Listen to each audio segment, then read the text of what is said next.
तो बच्चों मैं आपके आज क्लास 12 की फिजिक्स का एक ऐसा लेक्चर लेके आया हूँ जो कि बहुत ही इंपॉर्टेंट है, जो कि किसी गोलीय अवतल पृष्ठ प्रकाश के अपवर्तन का सूत्र n/b-1/n-1/r का नियमन। तो बच्चों ये क्वेश्चन बहुत इंपॉर्टेंट है और एग्जाम की डेट से भी ये बहुत ज़्यादा इंपॉर्टेंट है और एग्जाम में 5 नंबर में आएगा, ये आपसे मेरा वादा है। और हम इस क्वेश्चन को आप लोगों को इस तरीका से समझा देंगे कि आप लोग इसे कभी भुलाने से नहीं भूल पाएंगे। तो इस वजह से आप लोग वीडियो में लास्ट तक बने रहिएगा। और ये क्वेश्चन ज़्यादा टिपिकल नहीं है जैसा आप लोग सोचते हैं, बहुत इजी तरीका से आपको समझाएंगे, आपको बहुत इजी लगने लगेगा। तो चलिए बच्चों स्टार्ट करते हैं। तो क्वेश्चन कहता है कि किसी एक अवतल गोलीय पृष्ठ पर प्रकाश के अपवर्तन का सूत्र n/b-1/n-1/r स्थापित कीजिए। या तो बच्चों क्वेश्चन इस तरीके से पूछा जा सकता है अथवा क्वेश्चन ऐसे भी पूछा जा सकता है कि किसी अवतल गोलीय पृष्ठ पर प्रकाश के अपवर्तन का सूत्र n2/b-n1/u=n1/u=n2-n1/r का नियमन कीजिए। तो क्वेश्चन या तो ऐसे पूछा जाएगा फिर या तो बच्चों ऐसे पूछा जाएगा।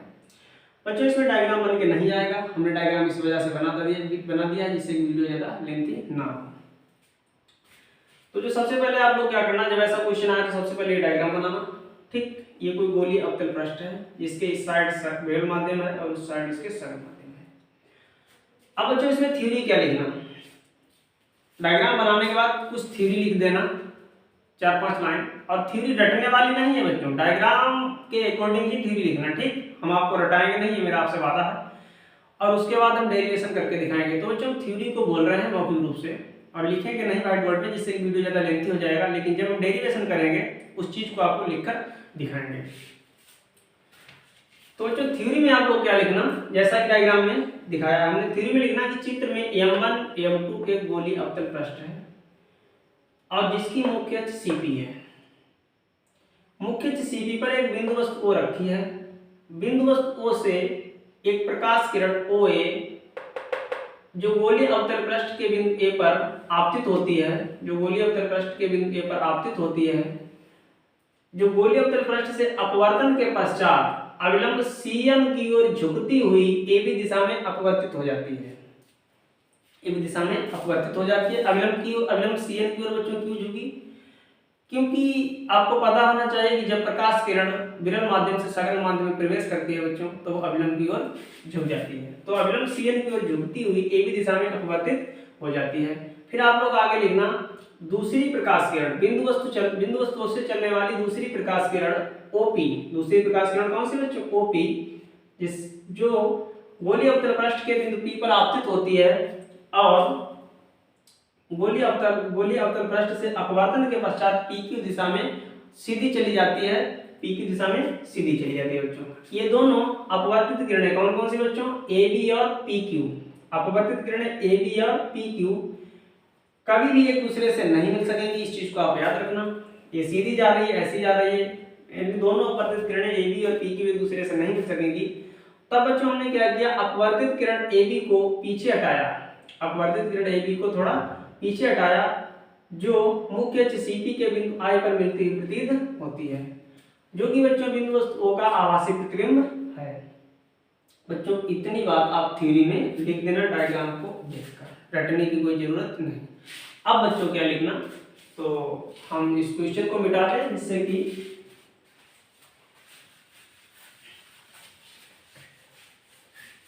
अब बच्चों आप लोग थ्योरी में क्या लिखना, थ्योरी में बच्चों लिखना माना कि, ठीक समझना जरा ध्यान से, माना कि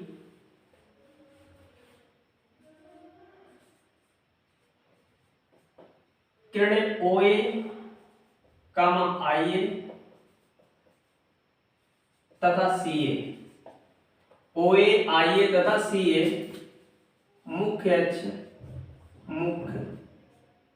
अक्ष से क्रमशः अल्फा, बीटा व गामा कोण बनाती है। ठीक बच्चों, इस चीज को आप लिख देना। उसके बाद बच्चों एक चीज देखना का नाम, एक हम यहाँ पर त्रिभुज देख रहे हैं जो कि आपको दिख रहा है, ट्राइंगल OAC, त्रिभुज OAC में बच्चों इसमें एक बहिष्कोण है बहिष्कोण गामा। बहिष्कोण बच्चों क्या है? गामा। बच्चों याद रखना बहिष्कोण जो होता है वो त्रिभुज के दोनों आंतरिक कोणों के योगफल के सुदूर अंतः कोणों के योगफल के बराबर होता है। तो गामा का जो बच्चों टोटल होगा वो अल्फा, पहला कोण अल्फा है, दूसरा कोण बच्चों क्या है? पूरा आई। तो बच्चों हो जाएगा अल्फा प्लस आई। अगर बच्चों यहाँ से आई की वैल्यू निकालो तो ये बन जाएगा गामा माइनस अल्फा। इसे हमने डाल दिया क्वेश्चन नंबर 1। पुनः बच्चों त्रिभुज आपको दिख रहा होगा आईएसी। त्रिभुज आईएसी में एक बहिष्कोण है फिर से गामा।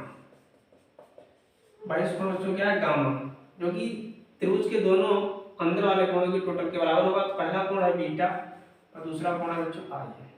तो अगर बच्चों यहाँ से सॉरी आर, अगर बच्चों हम यहाँ से आर की वैल्यू निकालूं तो ये हो जाएगा गामा माइनस बीटा। इसे हम डालते हैं क्वेश्चन नंबर 2। ठीक बच्चों। अब बच्चों अगर हम यहाँ पर स्नेल का नियम लगाते हैं, स्नेल के नियम से साइन आई बटे sine r equal to n2 upon n1, इसे हमने डाल दिया बच्चों क्वेश्चन नंबर 3। एक बात यहाँ पर लिखेंगे, यदि गोलीय अवतल पृष्ठ का द्वारक या व्यास, एक ही बात है बच्चों, बहुत छोटा, बहुत कैसा हो बच्चों? छोटा हो। यदि गोलीय अवतल पृष्ठ का व्यास बहुत छोटा हो तब बिंदु ए ध्रुव P के समीप होगा तथा कोण अल्फा बीटा या तथा कोण आई व आर बहुत छोटे होंगे। ठीक बच्चों। यदि बिंदु ए ध्रुव P के समीप हो तो कोण बच्चों आई और आर ये बहुत छोटे हो जाएंगे। तो ऐसी स्थिति में बच्चों क्या होगा? साइन आई बराबर हो जाएगा लगभग आई के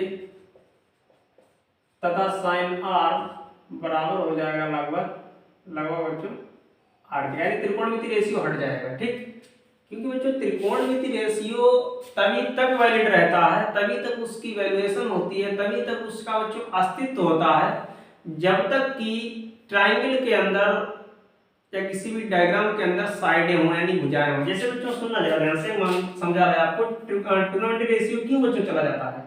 जैसे कि अगर यहाँ पर फर्ज करो हमने संपूर्ण त्रिभुज बना दिया, ठीक, ये एंगल बच्चों हमने थीटा ले लिया, इसका नाम रख दिया AB। समझना जरा ध्यान से, ऐसा क्यों हो जाता है कि अगर हम एंगल बहुत छोटे हो जाए तो त्रिकोणमिति रेशियो क्यों गायब हो जाता है? सोचने वाली बात है ना, समझा रहे हैं आपको। देखो बच्चों, अगर ये एंगल हमने थीटा लिया फर्ज करो और हम इसमें साइन थीटा की वैल्यू लिखें तो बच्चों साइन थीटा क्या होगा? साइन थीटा अगर मैं लिखना चाहें तो साइन थीटा हो जाएगा लंब बटे कर्ण बच्चों।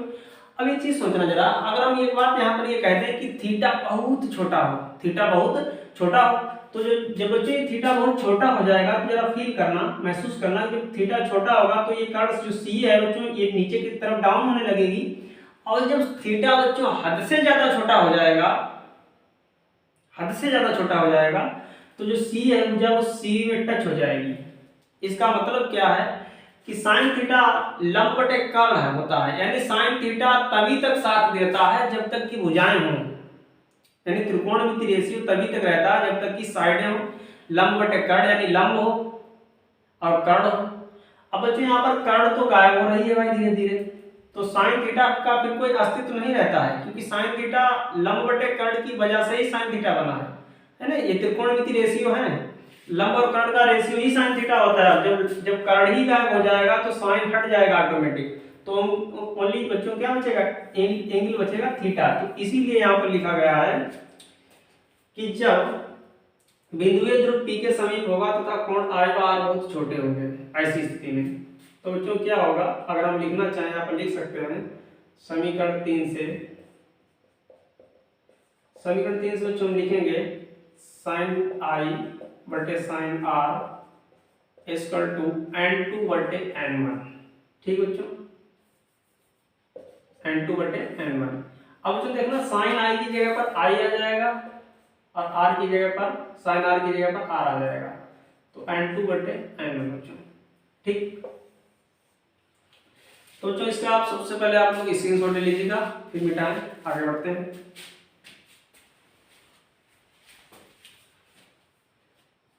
तो मिटा रहे हैं बच्चों, स्क्रीनशॉट ले लिया होगा आपने।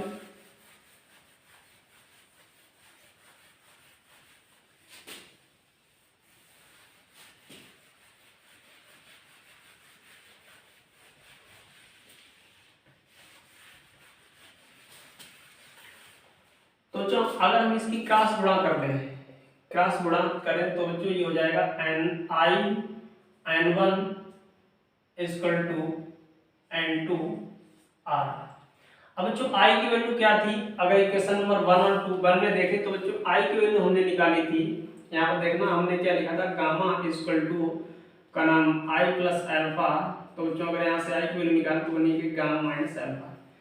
तो बच्चों अगर हम i की वैल्यू पुट करें यहाँ पर गामा माइनस अल्फा, जो कि क्वेश्चन नंबर 1 से हमने वैल्यू ली थी, और r की बच्चों वैल्यू थी, अगर यहाँ से r की वैल्यू निकालें तो बच्चों r और r हमने क्या लिखा था, का नाम gamma equal to r plus beta. अगर r की बच्चों वैल्यू निकालें तो हो जाएगा गामा माइनस बीटा, यानी r की जगह पर बच्चों रखा जाएगा गामा माइनस बीटा। पर जो बच्चों हमने कहाँ से रखा तो आप लिख देना समीकरण 1 व 2 से। इस चीज को बच्चों हमने समीकरण 1 व 2 से पुट किया। ठीक है, अब हम इसको भी मिटा दें। समझना बच्चों ध्यान से जरा, n1 के मतलब गुणा कर रहे हैं तो ये बनेगा gamma n1 minus alpha n1 equal to n2 gamma minus n2 beta. अब बच्चों गामा गामा एक साइड कर रहा है तो गामा n1 या n1 gamma minus n2 gamma equal to, अब अल्फा n1 उधर जा रहा है तो हम लिख सकते हैं n1 alpha minus n2 beta. बच्चों इसमें अगर गामा कॉमन ले लें तो ये बनेगा n1 minus n2 equal to gamma common है equal to n1 alpha minus n2 beta. Equation number हमें इसे डाल दिया बच्चों 4। ठीक, अब बच्चों यहाँ पर हम एक बात लिखेंगे, जरा ध्यान से सुनना। चूंकि दर्पण का द्वारक या गोलीय अवतल पृष्ठ, गोलीय अवतल पृष्ठ का द्वारक पहले से ही छोटा है, पहले से ही छोटा है, इसलिए बिंदु ए एम ध्रुव P के समीप होंगे, बिंदु ए व एम ध्रुव P के समीप होंगे तथा कोण अल्फा कामा बीटा व गामा बहुत छोटे होंगे। बहुत बच्चों कैसे होंगे, छोटे होंगे। अब एक चीज देखना बच्चों, अगर हम बात करें त्रिभुज, यहाँ पर बच्चों अगर हम लें त्रिभुज, समकोण त्रिभुज है, समकोण त्रिभुज OAM में। अब बच्चों फार्मूला लगाएं अल्फा, तो बच्चों हम लिख सकते हैं अल्फा यानी इक्वल टू 10 अल्फा। तो बच्चों एंगल अल्फा वो छोटा है, इस वजह से हमने अल्फा 10 अल्फा मान लिया। ठीक, तो 10 अल्फा बच्चों 10 थीटा क्या था, लंब बटे आधार। तो बच्चों समकोण त्रिभुज है OAM, तो इसमें लंब बच्चों क्या हो जाएगा AM, जिसकी वैल्यू क्या है h, इसकी बच्चों वैल्यू क्या है h। इस टाइम बच्चों अगर हम आधार देखें तो क्या है OM, लेकिन बच्चों उस टाइम आधार क्या होगा कि इस टाइम जब दर्पण का द्वारक छोटा होगा उस टाइम बच्चों क्या होगा, जो बिंदु M है वो ध्रुव P पर पहुंच जाएगा। इसका मतलब इस टाइम जो हमारी OM है उस टाइम OP बन जाएगी। इस टाइम बच्चों OM उस टाइम क्या बन जाएगी OP। इस टाइम जब दर्पण का द्वारक छोटा हो तब, यानी OM की जगह पर बच्चों OP हम पुट कर सकते हैं। और बच्चों OP क्या है, O क्या है वस्तु, P क्या है ध्रुव, यानी ध्रुव से वस्तु की दूरी बच्चों क्या कहलाती है, वस्तु की दूरी, जिसको रिप्रेजेंट करेंगे U से, लेकिन ये आपतित किरण के अपोजिट है इसलिए बच्चों चिन्ह क्या लगेगा माइनस, यानी माइनस Q बन जाएगा बच्चों। ठीक, अब बच्चों एक समकोण त्रिभुज और देखना, समकोण त्रिभुज कौन सा है इसमें? IAM, में इसमें जो एंगल क्या है? बीटा। एंगल जो इसमें क्या है? बीटा। तो बीटा यानी लगभग 10 बीटा के बराबर होगा। अब फिर वही लंब बटे आधार, तो लंब तो बच्चों एच होगा, लेकिन आधार क्या होगा? आधार बच्चों इस टाइम होगा IM, मतलब प्रेजेंट टाइम के हिसाब से। और बच्चों उस टाइम बात करें, इस टाइम की जब दर्पण का द्वारक छोटा हो तो उस टाइम बच्चों m जो है बिंदु P पर पहुंच जाएगा, यानी इस टाइम का IM उस टाइम के IP के बराबर हो जाएगा, है ना बच्चों? IP के बराबर। अब IP क्या है बच्चों? I क्या है? प्रतिबिंब है। I क्या है? प्रतिबिंब, यानी दर्पण से प्रतिबिंब की दूरी 20 से 100 की जाती है, लेकिन बच्चों ये चिन्ह परिपाटी के अकॉर्डिंग आपतित किरण के सब अपोजिट नाप रहा है, तो इस वजह से चिन्ह बच्चों क्या लग जाएगा? b, सॉरी माइनस, तो माइनस b बन जाएगी प्रतिबिंब दूरी। फिर बच्चों समकोण त्रिभुज है इसमें एक, पुनः समकोण त्रिभुज CAM, में बच्चों एंगल क्या है? गामा। गामा इक्वल टू समझो tan गामा के बराबर हो जाएगा। और लंब बटे आधार, तो लंब तो बच्चों एच रहेगा, लेकिन इस टाइम जो हमारा CM है, इस टाइम का CM प्रेजेंट टाइम का मतलब, और उस टाइम जब बिंदु दर्पण का द्वारक छोटा होगा तो बिंदु M ध्रुव P के समीप होगा, यानी उस टाइम CM, इस टाइम का CM उस टाइम CP के बराबर हो जाएगा। तो हम यहाँ पर CP कर देंगे, और CP बच्चों क्या है? वक्रता त्रिज्या जिसे रिप्रेजेंट करेंगे R से, लेकिन चिन्ह लगाएंगे माइनस, क्योंकि चिन्ह परिपाटी के अकॉर्डिंग ये सभी दूरियां आपतित किरण के अपोजिट नापी जा रही हैं। ठीक बच्चों, तो हम इसे मिटा दें। आप लोग सबसे पहले आप स्क्रीनशॉट ले लीजिएगा इसका। तो ठीक बच्चों, मिटा रहे हैं।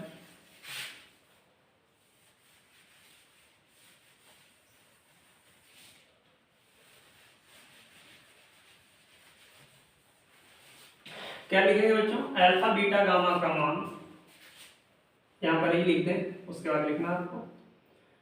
चलो यहाँ पर लिख दें अल्फा कामा बीटा का गामा का मान समीकरण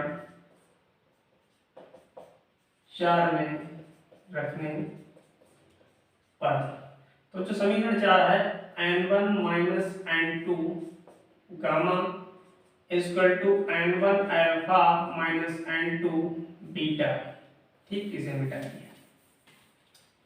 अब जो गामा की जगह पर पुट किया जाएगा, सुनना जरा ध्यान से, गामा की जगह पर बच्चों पुट किया जाएगा H/R, और H/R बच्चों ये तो माइनस चाहो तो ऊपर लगा सकते हैं, तो माइनस H/R, और चाहो तो इस चीज को हम गामा की वैल्यू इधर भी रख सकते हैं। ठीक, तो हम रख सकते हैं माइनस H/R, बात एक ही है,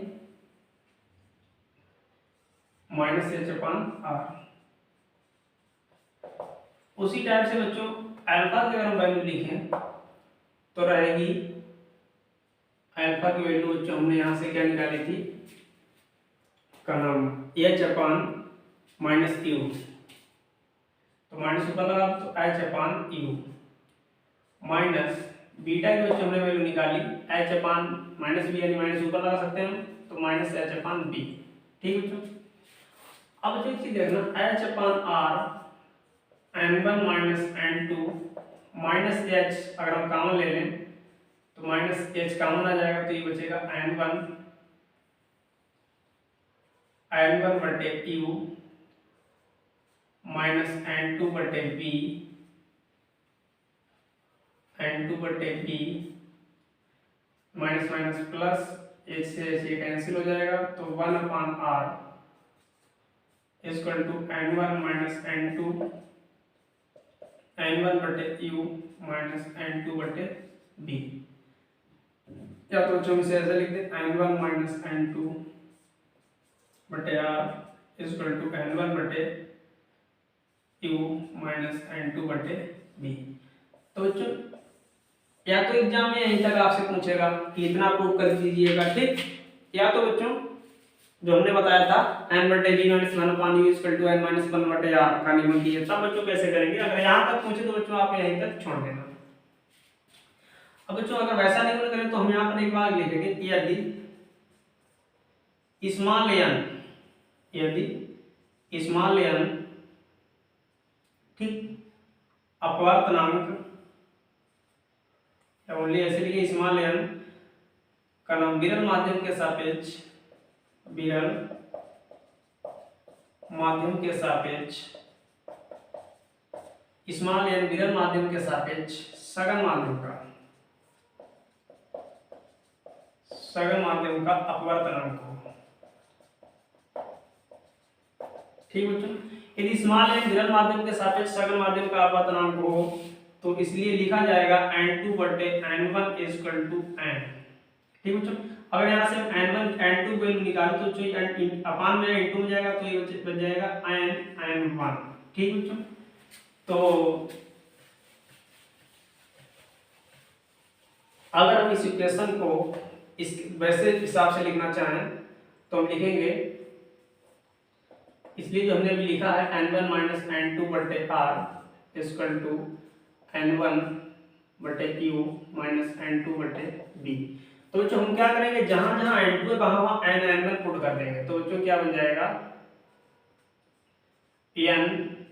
n1 बटे r इक्वल टू n1 बटे q माइनस n1 बटे b। बच्चों n1 कॉमन बन जाएगा तो ये बनेगा 1 माइनस n बटे r इक्वल टू n1 हमने कॉमन ले लिया तो 1 अपॉन q माइनस n बटे b। n1 से n1 बच्चों कैंसिल हो जाएगा तो ये बचेगा क्या, चाहे बच्चों n आगे लिख सकते हैं हम। ठीक, तो हम इसे ऐसे लिख सकते हैं, जब n आगे लेंगे तो ये बन जाएगा n माइनस 1 बटे r। और जब n बच्चों हमने आगे लिया तो इस टर्म को भी अगर हम आगे लिखें तो जब बच्चों इस टर्म को आगे लिखेंगे तो ये बनेगा माइनस कॉमन आ जाएगा n बटे b minus 1 upon q। Minus minus बच्चों कैंसिल हो जाएगा तो फाइनली हमें क्या मिलेगा, हमें बच्चों मिलेगा n माइनस 1 बटे r इक्वल टू n बटे b माइनस 1 अपॉन q। ठीक बच्चों, इस टाइप से आप नियमन कर सकते हैं, या तो बच्चों ये टर्म इधर लिख दो, ये उधर लिख दो, उससे कोई फर्क नहीं पड़ता है। यानी n बटे b माइनस 1 बटे u equal to n minus 1 बटे r। तो बच्चों ये ज़्यादा क्वेश्चन बहुत इंपॉर्टेंट था, इस वजह से हमने इसको सॉल्व किया। तो बच्चों आज के लिए इतना ही। वीडियो अच्छा लगा हो तो प्लीज़ वीडियो को लाइक करना, ज़्यादा से ज़्यादा शेयर करना, आप चैनल पर नए हैं तो चैनल को सब्सक्राइब जरूर कर लेना, जिससे कि जब भी हम कोई वीडियो अपलोड करेंगे तो उसका नोटिफिकेशन आपके पास सबसे पहले आएगा। और बच्चों कमेंट में जरूर बताया करना वीडियो कैसा लगा, और आगे कमेंट में ये भी बताना कि आगे हम किस टॉपिक पर वीडियो बनाएं। तो बच्चों आज के लिए इतना ही। Thanks for watching.